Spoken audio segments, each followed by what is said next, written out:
예수님의 능력을 경험했고 예수님의 병고침을 보았고 귀신을 내어 쫓는 그 모습을 보고 단편적으로 말씀을 들었던 그들이 이제 본격적으로 하나님의 말씀으로 생명의 양식을 삼아서 살아가는 것을 예수님이 시작하셨다는 거예요. 자, 여기에서 무엇을 말해줍니까? 저와 여러분들도 상당 기간 예수님을 믿어왔어요. 그렇죠? 상당 기간 우리가 봉사했고, 상당 기간 교회에서 헌신했고, 상당 기간 우리가 주와 함께 걷는다고 했던 바로 그런 사람들이란 말이에요. 예수님이 지금 초대하고 있는 사람은 바로 그러한 사람들이에요. 저와 여러분과 동일한 사람들이에요. 그들에게 지금 무엇이 필요합니까? 말씀에 자세하게 가르쳐서 그들에게 하나님의 나라의 복음을 전할 필요가 있었던 거예요. 그 전까지 예수님의 사역은 분명히 병을 고치고 귀신을 제어하고 그리고 천국 복음을 전파했다고 했는데, 이 천국 복음을 전파한 내용은 회개하라, 하나님의 나라가 가까이 왔다, 하나님의 나라가 이미 너희에게 임했다라고 하는 말씀들로 단편적이었단 말이에요.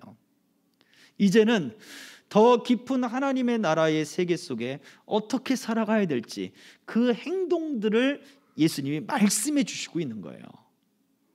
이것이 예수님을 따르는 사람들, 예수님을 추종하고 그 예수님과 함께 동행하고 자기들의 생계까지 내려놓고 예수님과 함께하던 바로 그 제자들, 무수한 제자들, 이름 없이 주님을 따라가던 그 제자들, 그들에게 필요했던 말씀이죠. 그렇다면 저와 여러분들에게 바로 예수님이 꼭 필요한 말씀이다 라고 하시는 것과 같습니다. 그것의 시작이 무엇이었습니까?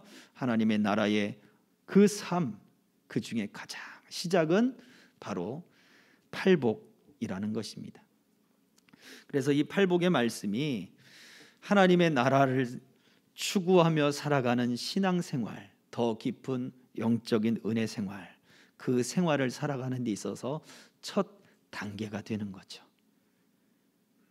하나님의 나라, 하나님의 집, 그 안으로 들어가기 위해 걸어야 할 첫 만남의 계단과 같다는 거예요. 그래서 우리는 지난 주일 시간에 저 3절의 말씀을 가지고 첫 말씀을 살펴보았습니다. 심령이 가난한 자는 복이 있나니 천국이 그들의 것이며 라고 하는 말씀이죠. 5장 3절의 말씀과 그리고 10절의 말씀과도 같아요. 나를 위하여, 의를 위하여 박해를 받는 자가 복이 있나니 천국이 그들의 것이라. 천국이 그들의 것이다 라고 하는 말씀의 시제가 현재 시제란 말이죠. 지금 심령이 가난한 사람, 그리고 지금 의를 위하여 핍박을 받는 사람, 지금 천국이 너희들의 것이며 앞으로도 계속해서 천국이 너희들의 것이다 라고 말씀을 하고 있는 거예요. 그래서 천국은, 하나님의 나라는 우리가 죽어서 가는 것, 이것으로 우리에게 만족할 것이 아니라 지금 우리에게 여전히 2000년 전에 예수님이 팔복 그 산에서 말씀을 증거하던 바로 그때로부터 지금까지 예수 그리스도를 믿는 모든 사람들에게 지금 현재 주어지는 하나님의 나라의 교제라고 하는 거예요. 모세의 때는 금지시켰으나, 접근을 금지시켰으나, 하지 마라, 하지 마라, 그런 것들이 많았으나 바로 이 예수님의 때 가까이 오셔서 부르시고 앉으시며 그리고 교제하고 그렇게 깊은 사랑의 관계를 맺기를 원하신다는 겁니다. 그래서 그 첫 번째, 저와 여러분들의 심령 가운데 나는 하나님의 나라의 소망으로 내가 목말라 있고 배고파 있고 내가 그것을 간구하고 있는가를 우리는 살펴보아야 될 것입니다. 자, 우리 지난주의 말씀 계속해서 살펴보면서 한번 이 말씀들을 다시 한번 되새겨보도록 하죠. 자, 첫 번째입니다. 산상수훈의 팔복에서 천국에 대한 복이 현재 시제로 표현되어 있다는 것을 의미하는 것은 무엇인가요? 이 말씀을 드렸습니다. 같이 읽고 정리하겠습니다. 시작. 천국은 우리가 지금 얻을 수 있고 앞으로도 계속 들어갈 수 있는 것을 의미합니다. 천국과 하나님의 나라를 언어적으로 구분하는 분들이 있어요.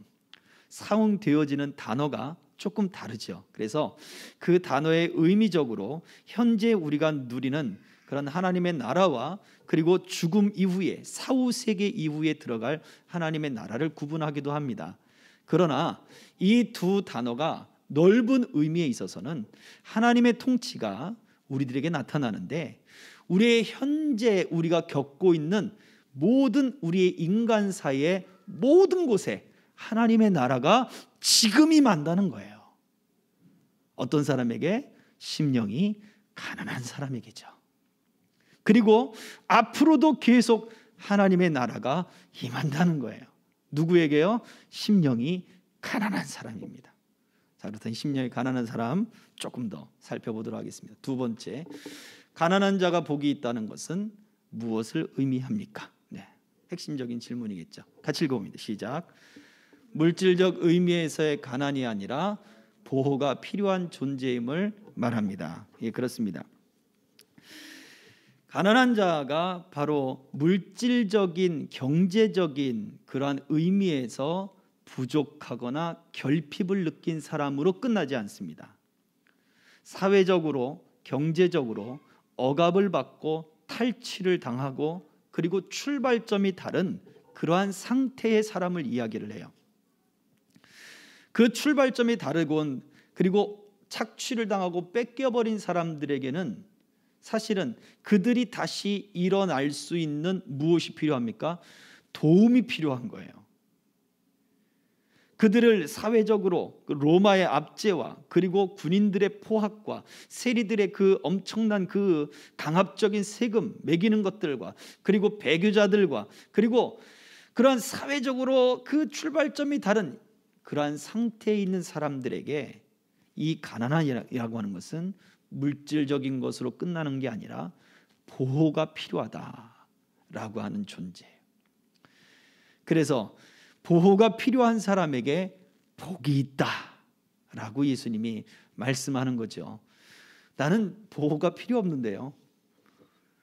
그렇죠. 자기의 힘이 있는 사람은 자기 뜻대로 하려고 하지 누군가의 보호 아래 들어가려고 하지를 않습니다.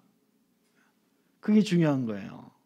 그러나 나는 보호가 필요합니다 라는 것을 외치는 사람에게 성경은 복이 있다라고 말을 하는 거예요.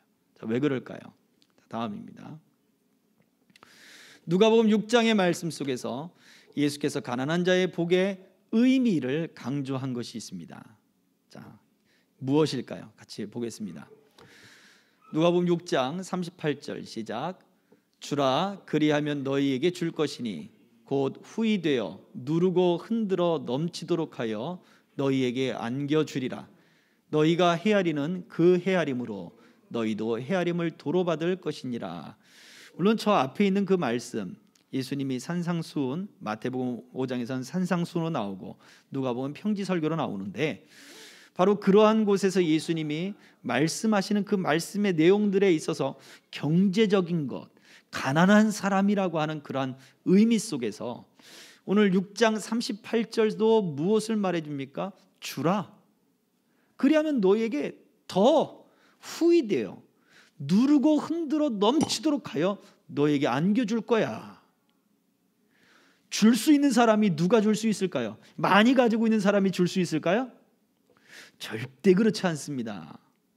부귀에 의존하지 않고 세속심의 지배를 받지 않는 것. 예수님이 가난한 자가 복이 있다. 그리고 주라. 그리하면 너에게 누르고 흔들어 넘치도록 하여 안겨주리라 라고 하는 이 말씀의 강조점은 바로 이거예요. 부귀에 의존하지 말아라. 세상에 의존하지 말아라. 하나님의 나라가 너희에게 있다. 그래서 세속심의 지배를 받지 않는 게 바로 가난한 자의 심정이다 라고 말씀을 하고 있는 거죠. 그런데 또 생각해 봐야 될 것이 있어요. 4번입니다.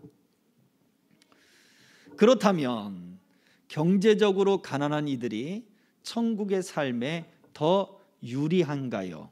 유익한가요? 가까운가요? 베네핏이 있는가요? 이렇게 생각할 수가 있죠. 자, 눌러줘 보세요. 같이 읽습니다. 시작. 많은 부자들이 세속심에 사로잡혀 세상의 부귀를 탐내고 의지하는 것과 같이 많은 가난한 자들 역시도 그러합니다.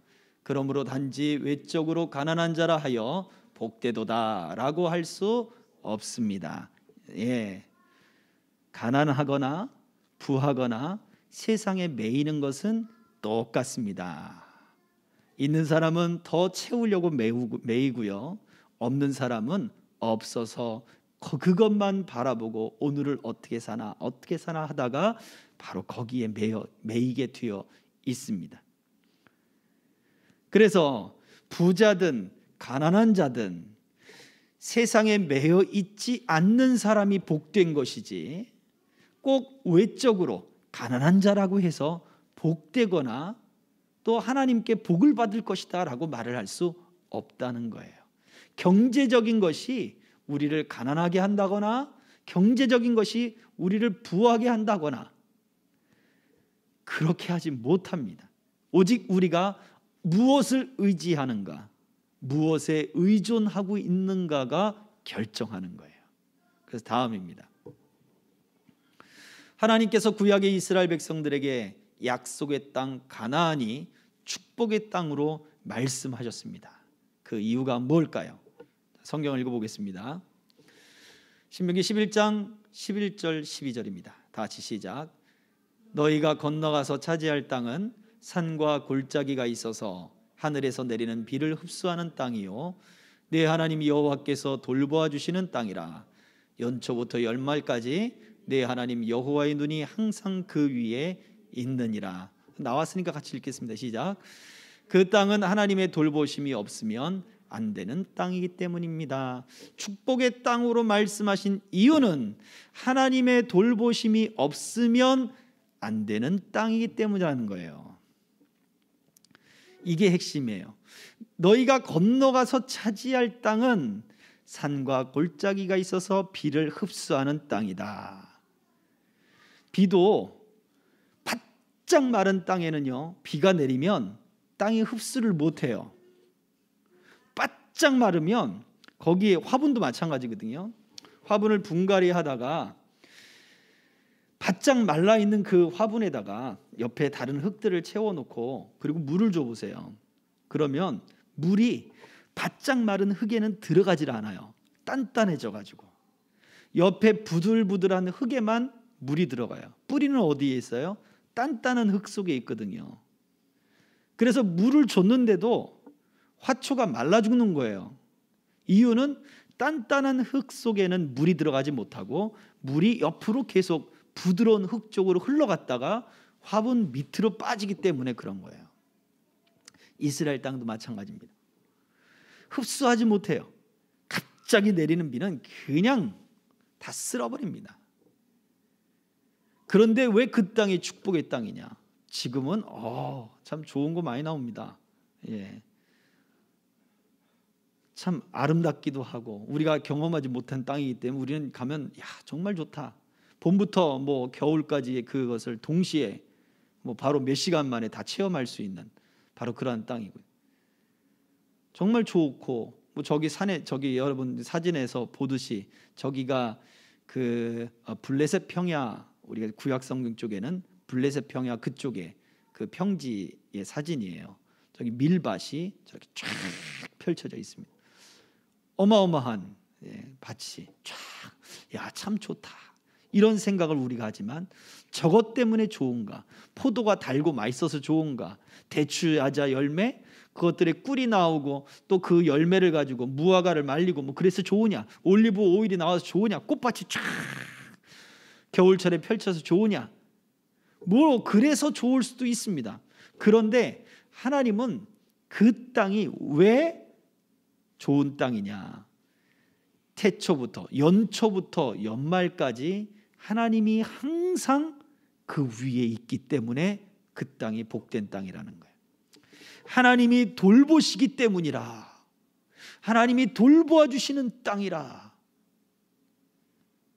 그래서 하나님의 돌보심이 없으면 안 됩니다. 이 마음을 가지고 있는 사람이 복된 사람이라는 거예요. 다음입니다. 다윗은 성공한 왕이며 부귀를 누린 사람입니다.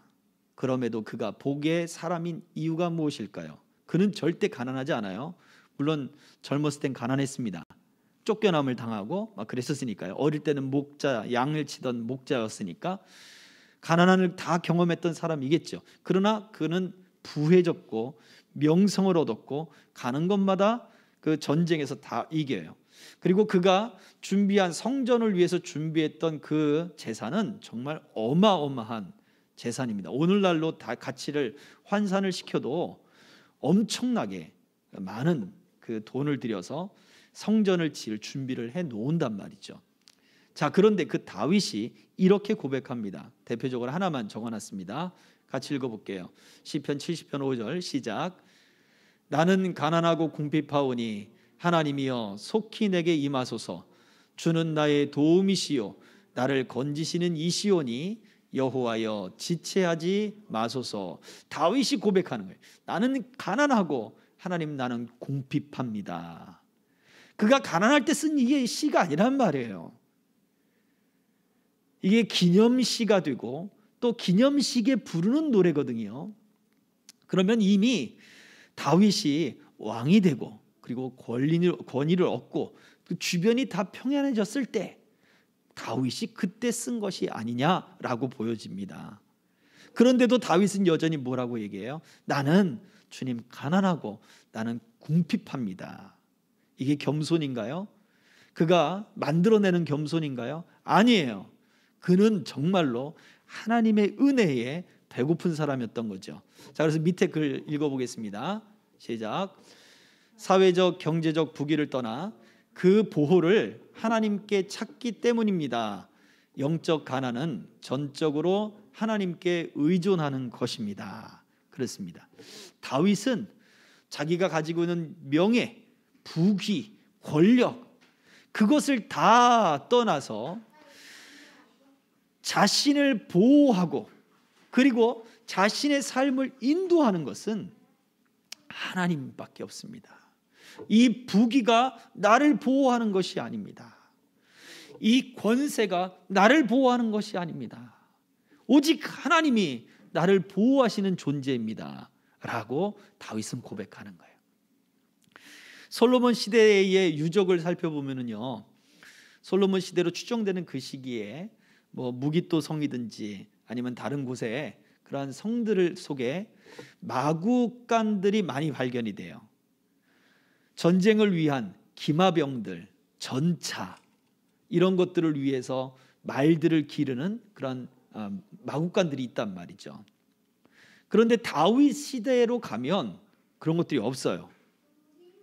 그런데 전쟁에서 다윗은 아람 군대와 싸워 이기고 수없는 말들과 전차들을 획득합니다. 그런데 그 말들의 몇 마리죠? 말도 안 되는 소수의 말들만 놔두고 말의 아킬레스건을 끊어버리는 거예요.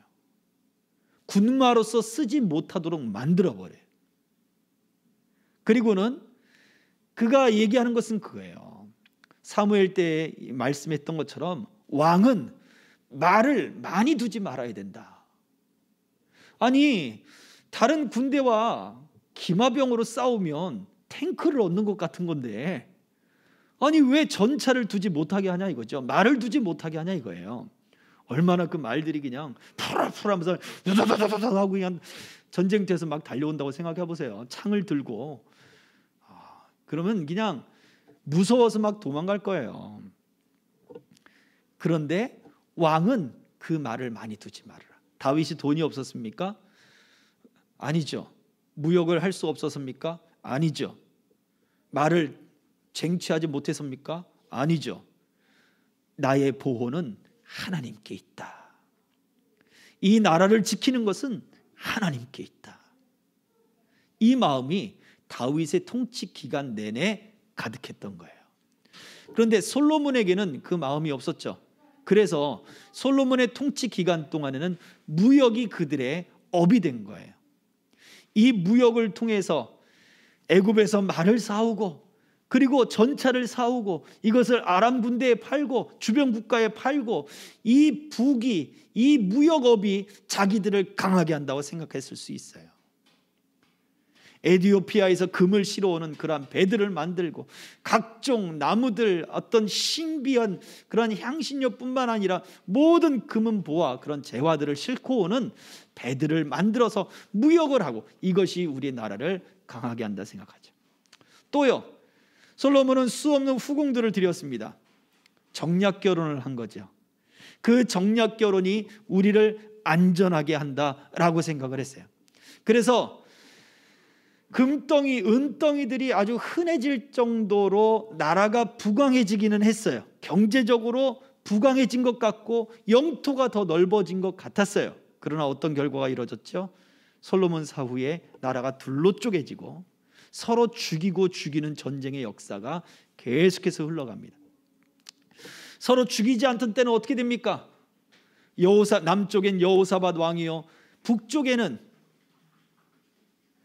아합 왕의 시대가 바로 그런 시대예요. 서로 싸우지 않아요. 서로 결혼해요. 아합이 그 딸을 여호사밧의 며느리로 보냈죠. 그것 때문에 북쪽 이스라엘이나 남쪽 유다가 다 멸망해 버릴 뻔했어요. 이게 중요합니다. 다윗이 성공한 왕이지고 부귀를 갖고 명예를 갖고 있지만 그가 복이 있다라고 말을 하는 이유는 그 모든 것이 있음에도 나를 보호하고 그리고 내가 의존해야 될 분은 하나님밖에 없습니다 라고 하는 마음이 강했던 거예요. 그래서 그가 복이 있는 사람입니다. 자, 이 모든 말씀들을 다 정리하는 게 마지막 질문입니다. 천국은 넓은 의미로 지금의 모든 불행한 환경, 가난, 애통, 줄이고 목마름, 핍박받음 등에서 그리스도인들이 누릴 모든 특권과 내세에서의 영원한 구원의 복을 포함하는 것입니다. 정리한 거죠. 넓은 의미에서 현재 그 천국을 누릴 수 있고 내세에도 사후에도 그 하나님의 나라에 들어갈 수 있다는 거죠. 이러한 복이 누구에게 주어집니까? 모든 말씀을 정리하는 겁니다. 같이 읽겠습니다. 시작. 하나님 없이는 못 사는 사람, 하나님 앞에 자신의 낮음을 내어놓는 사람, 그 사람이 천국의 복이 있는 사람입니다. 자, 어떻습니까? 여러분은 지금 하나님 없이면 나는 못 삽니다 하는 마음이 여러분 가득합니까? 다윗처럼 모든 것을 가졌지만 하나님, 내가 가진 것은 하나님의 은혜일 뿐입니다. 나는 하나님만을 의지합니다 라고 하는 마음이 여러분 안에 가득합니까?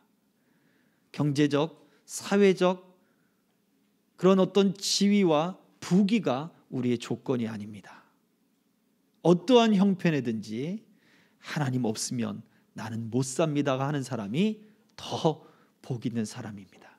혹 여러분에게 지금 어려운 문제가 있습니까? 직장 문제, 학업 문제, 시험 문제, 그다음 또 건강 문제 가지고 있는 분들도 있죠. 지금 여러분은 하나님 없으면 못 살잖아요. 그래서 복이 있는 사람입니다.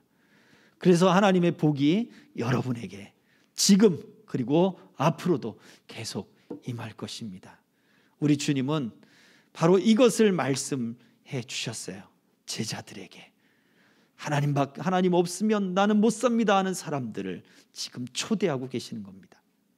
저와 여러분들이 이 초대를 받아 더 우리 하나님을 의지하고 하나님을 그 마음에서 항상 또 목말라 하는 그런 복 있는 사람들 다 되기를 예수의 이름으로 축복합니다. 아멘.